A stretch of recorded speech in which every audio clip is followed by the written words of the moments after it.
Michelle, a member of the Fitness and Wellness team at Cleveland State University Campus Recreation and a certified instructor in myofascial release. We are here to talk about techniques using the foam roller as well as other objects. So what is myofascial release, you ask? This is a technique where you apply pressure to a muscle or to tissue and it temporarily stops the blood flow to that area. When you stop and you take that pressure away, the blood is allowed to flow back with some extra pressure and extra force, and it helps to remove toxins and it gets deep into those muscles. Now, why would we want to do this? Why would we want to stop that blood flow? So the benefits of this would be increased range of motion, increased flexibility, increased athletic performance or just day-to-day performance, as well as decreasing soreness and pain. This technique used to be used primarily for rehab and for professional athletes, but thankfully to technology, we have been able to provide a cost-effective means for the average individual to be able to do this technique. So foam rollers come in a variety of sizes and colors, and these are great products to use for this release. Now, you could go into your discount retail store and buy whatever you happen to see in the bin, which admittedly I have done sometimes, but we want to make sure that we get the right foam roller for us. So foam rollers go in density from pretty squishy all the way up to very hard and even a very hard plastic or metal. When you're first starting, you're going to need something that's softer, otherwise it can bruise your muscles. Once you've done this for a while, your muscles get used to it, the tissues get used to it, and you're going to need to increase the hardness or the density of that foam roller. So if you're first starting out, you want to be able to take the roller and definitely be able to squeeze in an inch or two.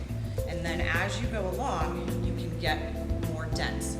If you go to those retail stores to buy the cheaper ones, just pay attention to what you're buying and make sure that it is right for you. You can also spend money at some of the fitness stores and purchase more expensive ones if you would like. It just depends on what your needs are for right now. So once you have decided what your typical foam roller is and what you need, you now own it and we can get started. There's one other thing that I want to talk to you about, which is trigger point, and you guys have all heard that term. A trigger point is basically a muscle with a knot in it. And when we try to stretch that muscle, the knot just gets tighter. So we need to break up that trigger point. And that is where we will also apply pressure with the foam rollers. When you roll to release, you want to divide the muscle area into 3 parts. So if we're working on our bicep, you're going to think about 3 parts to your bicep.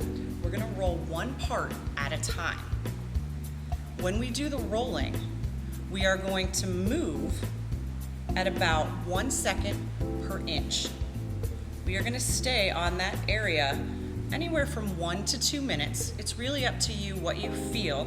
If the pain is too much, you're going to take a break for 20 to 30 seconds and come back, or you can continue rolling. If you think an area needs a little bit more time, you can go ahead and spend a little bit more time on that. So you'll use a third, then you'll go to the next, and then you'll go to the next.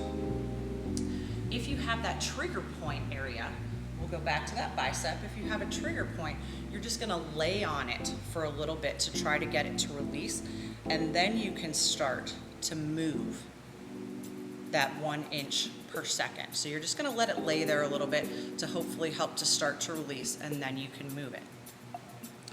So now we know what foam rollers are. We know how to choose them. We know what we're doing. Now we're going to go through a few techniques. But there is one other thing that I would like to show you. And this is just a dense double ball.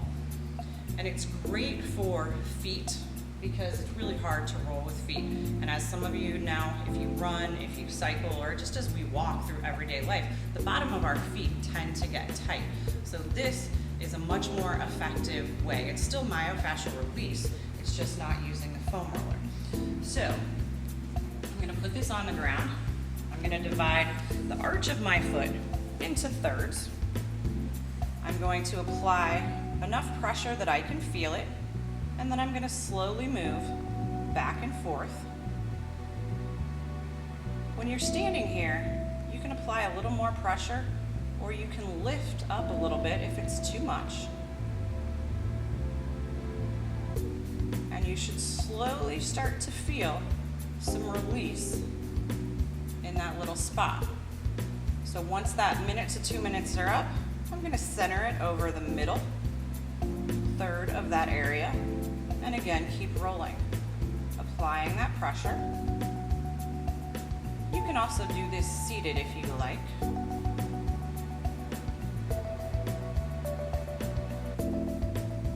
And then you would go ahead and finish with the last part, the last third, as you roll. I'm pretty sure you're tired of looking at my feet, so we're going to put this off to the side, and we're going to go ahead and show some different techniques with the foam roller. So a popular area that gets tight tends to be our quads. So I'm going to lay the foam roller down. I'm going to start just above my knees because we want to make sure we don't hit the bone or the joint. You also get a little bit of core work here because it's kind of like a plank. Now, if you want to put less pressure on, you can go ahead and drop your feet a little bit, or to get maximum pressure, you're going to hold here. And then I'm just moving through that third of my body part, taking care to roll slowly, approximately a second per inch. You don't want to rush it.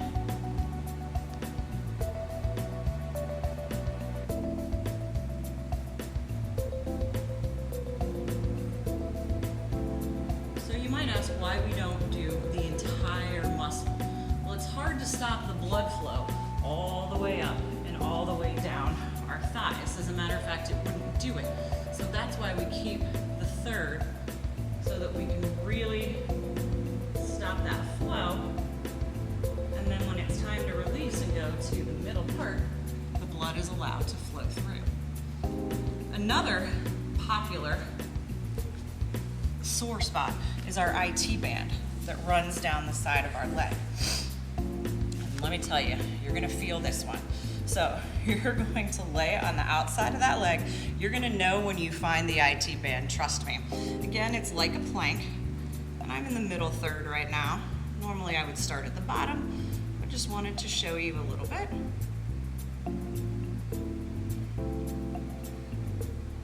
And it definitely digs in, and you can feel it. This technique allows us to get deeper into the muscle than what we could stretch.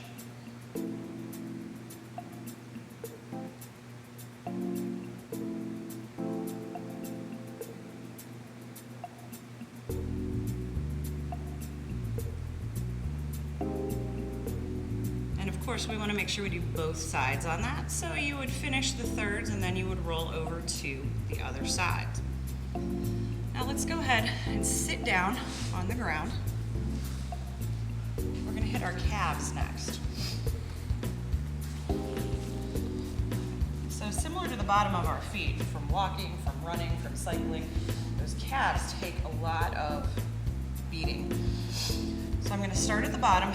You can either sit and then push up to a plank on your hands, or you could do this on your elbows as well, but that requires a little bit more core work. So coming up, and again, rolling about an inch per second, going through the bottom third.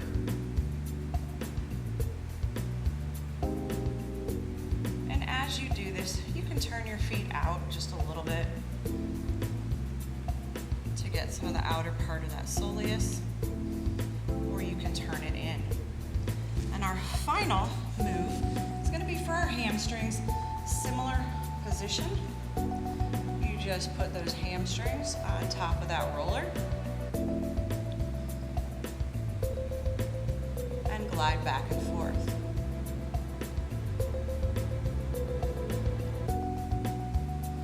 That's about all we have time for today, but there are plenty more that you can do. Check out some of our classes when we're back in person. And you can use this technique really on any part of your body, just making sure not to hit the joint or the bones. So happy rolling, happy releasing, and I hope you feel great.